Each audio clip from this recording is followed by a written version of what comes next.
Spirit Talker, spoken wisdom. To the goddess, to the female, to the girl, to the woman, and to the lady.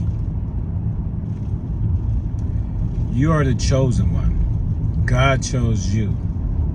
And you being the chosen one in the eyes of God and the goddess in the eyes of God. Having the name Goddess by itself, you have to choose what's worthy of you. You do that in your lady form, not your woman form. Your woman form is you to learn how to be strong and independent, self-sufficient on your own. That's what a mother raised you and you. Your mother raised the man in you, and the father raised the lady in you. And he says you're allowed to let go of that man in you when you find a gentleman in your life that's going to treat you the way your father. And I know there's a lot of females that wasn't around their father to be treated that way, but you sense it because God has given you the gift of creation. The things, the gifts that God's given you, you already naturally have it in you. You crave that. You desire to be treated like a lady. Live in your lady stage. And only a lady can have a gentleman. Nothing else. Never allow the man to have the lady in you. Never. So the highest thing you can be on earth is a lady. You have to choose what's worthy of you, mentally, emotionally. And what I mean by that, do you like yourself in him mentally? Do you like yourself in him emotionally? And you have to learn how to be mental and emotional with him to understand if you like yourself. If he does not like you being mental and emotional with him, you have to suppress that part about you, then you don't like him. And you don't like you. And if you do like you, you're a fool. You're a fool to like the part when you're suppressed and you cannot be you with him. Does that make sense? Never let somebody put your your physical beauty, your materialistic beauty, above your mental and emotional. Because he's going to take you shopping, pay your cell phone bill, and pay your car payment, but you hate yourself mentally and emotionally because, you know, he got that loot. He got that ride. Okay?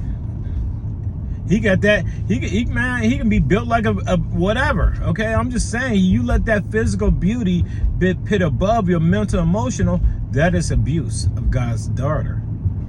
That's why God would not like a woman, because a woman allows the man to lock her in that stage of captivity.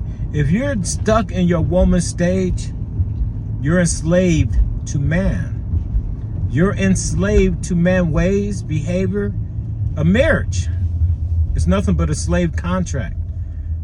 You're taking man's last name for the reason he wants you. If a man plan on going through, a male plan on going through a heaven, you better hope he's going through as a gentleman, and the gentleman's going to honor. It does not matter about no marriage. The marriage is between you and him. The marriage is between him and God. His marriage is to honor his oath, the parent, to provide and protect. Marriage of man, yes.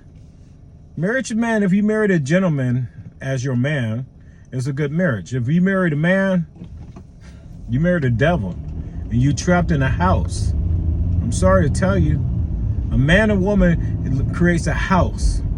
A lady and gentleman creates a home. If your marriage license says man and woman, and you know you married as a man and a woman, okay, then guess what? You're in a trap house, and that house is damned.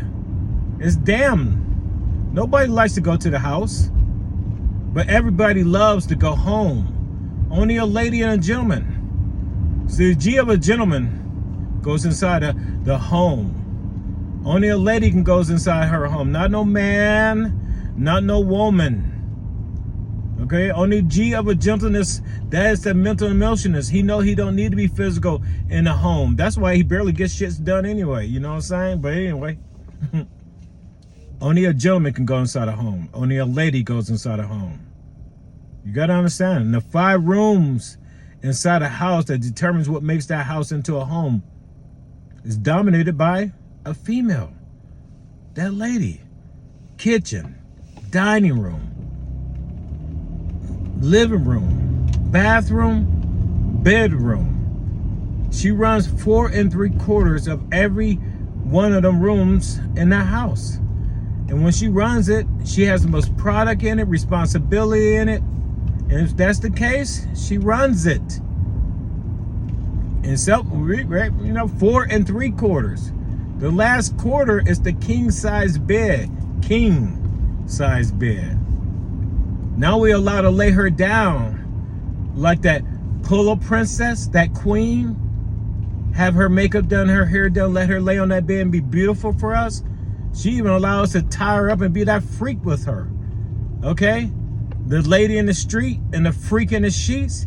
See, because God knows if you treated her like a gentleman and respected her home, you come inside her home as a gentleman, and you treated her like a lady out there, he allows you to treat his daughter like a freak.